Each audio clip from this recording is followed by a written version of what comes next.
मेरा नाम विनोद कुमार गुप्ता है। मैं नगर पालिका परिषद मऊ वार्ड संख्या 20 अस्तुपुरा से भारतीय जनता पार्टी के सिंबल से चुनाव जीत कर आया हूं और वर्तमान में मैं वार्ड संख्या 20 का सभासद हूँ। मैं भारतीय जनता पार्टी का नगर का महामंत्री हूँ, भारतीय जनता पार्टी का जिला प्रतिनिधि हूँ। आप सभी नगरवासियों को, जनपदवासियों को इस दीपोत्सव दीपावली की हार्दिक शुभकामनाएं। दीपावली एक सौहार्दपूर्ण तरीके से सभी आम जनमानस को, हिंदू, मुस्लिम, सिख, ईसाई समस्त लोगों को दीपोत्सव की हार्दिक शुभकामनाएं। दीपोत्सव एक संदेश देता है, प्रकाश का दीपक जलाता है। आप सभी के जीवन में प्रकाश हो, इस कामना के साथ आपको एक बार पुनः, आप सभी को एक बार पुनः हार्दिक शुभकामनाएं बधाई।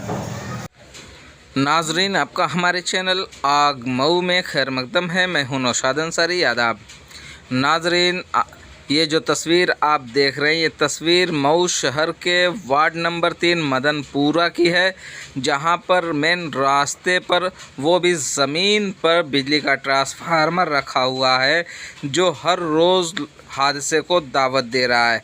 इतना ही नहीं, बिजली महकमा ने ट्रांसफार्मर को ज़मीन पर रख के और 6 फीट की गली को तकरीबन 3 फीट गली ब्लॉक कर दिया है और महज 3 फीट के रास्ते से लोगों का गुज़र हो रहा है।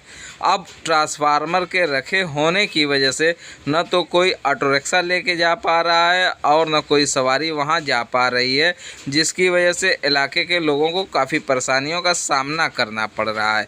मुकामी लोग ट्रांसफार्मर हटाने की बात कर रहे हैं। अब ये देखना है कि बिजली महकमा कब मुकामी लोगों के मुतालबे को पूरा करता है और अपने ट्रांसफार्मर को वहाँ से हटाकर लोगों को राहत पहुँचाने की कोशिश करता है, क्योंकि बिजली महकमा ने वहाँ पे एक मुकामी लोग की ज़मीन के अंदर बिजली का ट्रांसफार्मर लगा दिया, जिसकी वजह से वहाँ के लोगों में काफ़ी नाराज़गी पाई जा रही है। मुकामी लोगों का कहना है कि कभी भी बड़ा हादसा हो सकता है, इसलिए बिजली महकमा को फौरी वहाँ से ट्रांसफार्मर हटाना चाहिए।